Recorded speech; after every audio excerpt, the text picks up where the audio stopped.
Well, you got to wonder whether when they put all this together with Kenny Edwards, it'll mean that he gets a high ban in the Grade C range. Yeah, which would be, hope so. I think, is the maximum in Grade C 3 matches, or is it 4? I don't know, Mark, I have to tell you. I can't remember because they changed it all this year, didn't they? Or a year ago. Right, so that's on the field. Well, yeah. Whilst we're talking about the violence, what I would say is Warrington were guilty of a lot of lazy shots in this game. High and late, a lot. Catalans did some nasty stuff as well. Yeah. But I'd say up till that last couple of minutes, there was a few flash points that Catalans delivered. I mean, the tackle on Austin that was missed by the referees, that was poor match officiating. I think there should have been a penalty in that instance and potentially a card. The match review panel backed that up, but sometimes the officials miss stuff. But most of the penalties were legitimate penalties given away by Warrington for going a bit lazy, a bit late, a bit high, on a few occasions. Yeah. What were the Catalan players thinking? Michael McAlorum, he's got the ban, Michael McAlorum, I think, not because of how bad his tackle was, but for how fucking stupid it was that he threw in a high tackle at that point when it was already out of control. I mean, Joe Philbin was pulled off in the first half because he couldn't keep his arms down, and the coach did the right thing there. More should have been done by the players on the pitch and by the coaching staff to control these situations. Because what it descended to on the pitch at the end was all the Catalan Dragons' fault, even though Warrington had been very much pushing the line throughout the whole game and doing as much winding up as the Catalans were doing for certain. Yeah. Such a shame as well, because actually in between all of that there was some bloody good rugby. Play. Look, I thought Sam Tompkins and Darryl Clark both had brilliant performances. Brilliant game. Tompkins was. When I was looking at who did I think had the best game of the week, it was between Tompkins and I'll come on to him later, Jackson Hastings. I think the two of them were outstanding, and Tompkins in a match that was littered with a lot of very hard playing in really tough conditions. He had a belting game. He really did. A few really crucial touchline conversions as well along the way. Yeah, but his pass for Fuad Yaha's try was a peach, an absolute peach. Yeah, I thought he was in the right place a lot in this game and made the right decisions as well, more often than not, in tough conditions for anyone to make the right decisions. It's just a shame his decision making didn't last quite until the final hooter. No, he had to revert to being rat boy right at the end of the game after having such a great game. Right. So we have talked a little bit about the actual rugby. We've reckoned that there were some good moments. The Mead break and Mamo ripping the ball and throwing it over the sideline. What was he thinking? I have no idea. What does he expect the referee to do at that stage? Well, I think he's trying to stop a try, but Lange had 3 men to beat. I don't think it was a certainty Lange was scoring, and there was no other Catalan player in the picture. Say this is what happens when 1970s porn stars shave off the moustaches, Mark. It all goes wrong for them. It's like Samson and his hair. Right. It's all gone for the poor fella. Shall we talk about the crowd issue then at the end? Now we have to tread a little bit carefully because we hear a lot of reports about what started it, and then we've seen a lot of pictures that suggest something else was happening. Now, it's hard to comment on the true specifics apart from some dickheads did some dickhead things and kept and made more dickheads do more dickhead things until loads of dickheads were doing loads of dickhead things. Because I don't want to separate it out between French fans and English fans, or Warrington fans and Catalan fans, or whatever Ben Pomeroy's role was in all of this. Everyone who was involved in any sort of drinks throwing, stand climbing, chair holding, forcing people to hold chairs to protect themselves behaviour as well, any of that, you're all dickheads, and I don't want you in our stadiums if you're gonna behave like that. And it was nothing to do with what was happening on the pitch might have got people wound up, but that doesn't make people climb up into hospitality boxes. It doesn't make people. Well, actually, I have seen people throw drinks because of things on the field. Yeah, But I mean, this is the thing, Mark.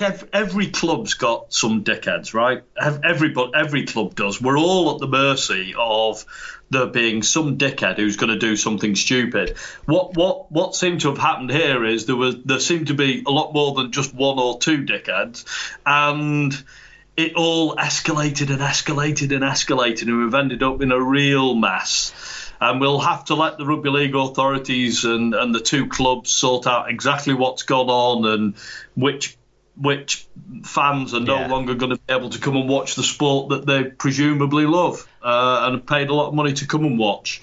My understanding from the reports I've read and the videos I've watched is a drink was thrown, it hit someone. Say it's a child, because that justifies the next lot of action, is bollocks, but apparently it was a child. It doesn't matter. If a child's been hit by something, protect the child and get them out of the stadium. Don't climb over other children to go and climb a fence to go and hit someone.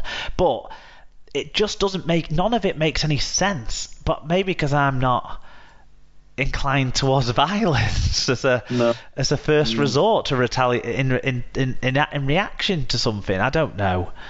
Yeah, I don't know. So clearly a lot of beer have been drunk. I know you know what it's like in Catalan anyway, particularly when it's very hot there in the summer as well. So I'm guessing they've been on the booze from early. So I don't think banning booze in the stands is going to help here, because they're probably loaded up before we've even got to the stadium. Oh, like I said at the Barcelona game, there was no drinking inside the stadium. There were some people who were so hammered that they thought the non-alcoholic beer they were drinking was alcoholic, and So yeah, it's an absolute mess. It's such a shame. I feel sorry for genuine Warrington and Catalan supporters who've had their club's name dragged through the mud over the last 24, 48 hours. I feel sorry for all of the ones who didn't turn round and say, but they started it. Anyone who turned around and said, but they started it, you're as much a part of the problem of getting this, not as much a part of the problem of what happened, but of getting it solved, of getting it sorted out, of getting rid of the people we need to get rid of. Yeah, I would say that. No, I agree with that, Mark. I see in the disciplinary this week they've opened an official investigation now. And I also saw a request for information coming out from Warrington, I think earlier today as well, on Twitter. So no doubt both clubs and the rugby league will pull all of this stuff together, and then in 2 months' time we'll hear a little bit more.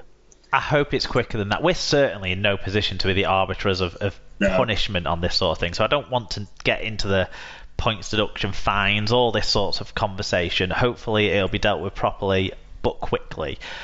What I would get into is everyone who is involved in this incident in the stands needs to be aware that this behaviour shouldn't be tolerated. I'm not saying ban everyone forever, because people make mistakes, people fuck up, and some people there have definitely fucked up. But what we need to be identifying is the people who fuck up regularly, the people who drive others to fuck up, the people who close ranks on this sort of bad behaviour that we're seeing in stadiums now.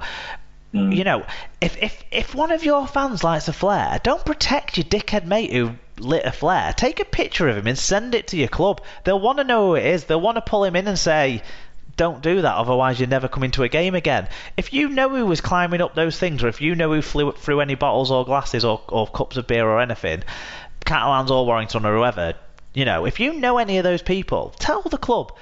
Let the club deal with it. I hope the club don't jump to immediate straightaway bans, but if any of those people are known for problems in the past, they should be banned. If any of those people aren't, give them a dressing down. Don't let them go to any more games this year.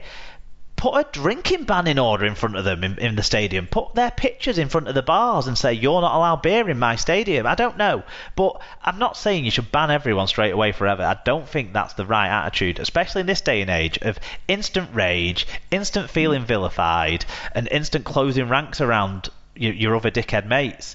I don't think it helps. I think it just encourages acting out. But they still need some sort of punishment commensurate with what they've done to our game, which is bring it into disrepute.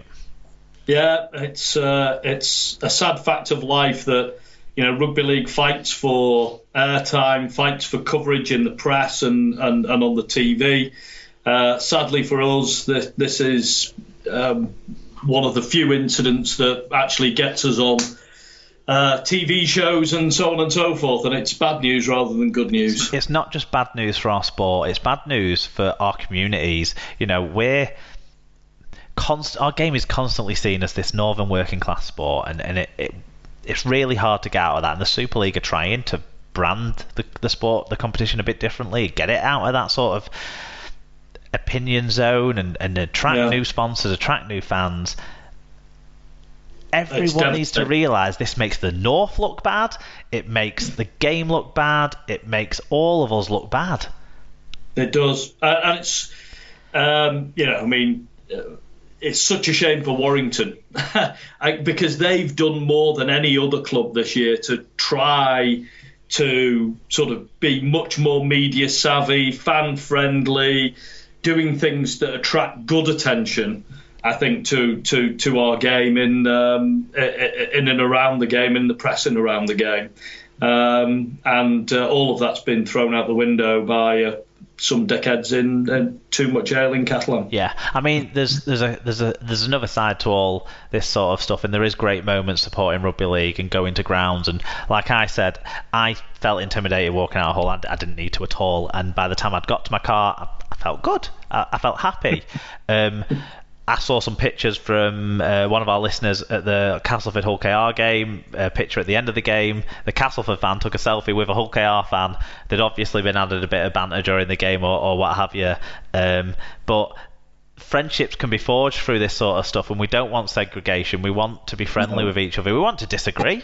Healthy debate. A little bit of a argument here or there. But if at the end of the game you can shake hands and say, well played, mate, like the players do, I'm all up for that. I've been in those situations before. I've ran my mouth a little bit a couple of times. You won't be surprised to hear, or had people run their mouth around me and me respond to them. But almost all, in fact, every single time at the end of the game, we've been of a common consensus that we've been at a rugby league match, and that's great. And that's the norm.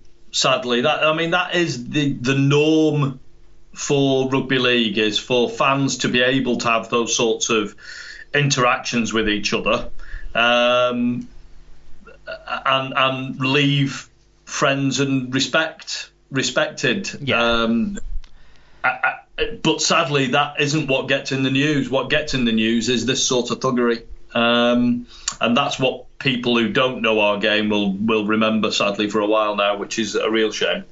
Right, Let's hope the end of the season can put more of a shine on that. Yeah, we've got great moments to come at Wembley and at Old Trafford. Let's make those special occasions sold out without fights. Right, we've got two more games to talk about, unbelievably. Sunday afternoon's games. The first one we're going to talk about is Hull KR versus Castleford. It was 20-14 to Cass at half-time, but it finished 27-26 to the Hull KR side. 8,004 were there. Hull KR actually have announced the highest average attendance in 10 years this season, which is fantastic. Really good. So someone doing things the right way there as well. Chris Kendall was the referee. I don't have the team stats because they came out too late for me to put them into my spreadsheet and work out what I wanted to say. So we'll just do the individual stats. Ben Crooks with 2 tries, 10 tackle busts, 153 metres and 2 clean breaks, punished his former side. Ryan Shaw, 8 tackle busts, 158 metres, Rob Mulhern, 119 metres, and Craig Hall, 1 try and 111 metres. For Castleford, the valiant losers in this one, James Clare, a try and 150 metres. I think his try was an 8-point try in the end, actually. It was 2 in a week.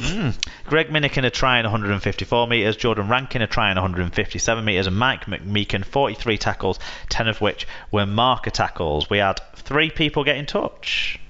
And Tom Andrews says, superb game. Won and lost multiple times by both teams. Took Danny Maguire to do probably the most brilliant play sequence I remember seeing. 40-10 and instant drop goal to win it. New lads put some solid work in. Mose was on a mission. Kendall wasn't the best, but at no point did I have the urge to punch any sponsors. Little reference there to our French colleagues. Nice to meet Fat Boy Rob. Hope the drive home wasn't too sad. COYR,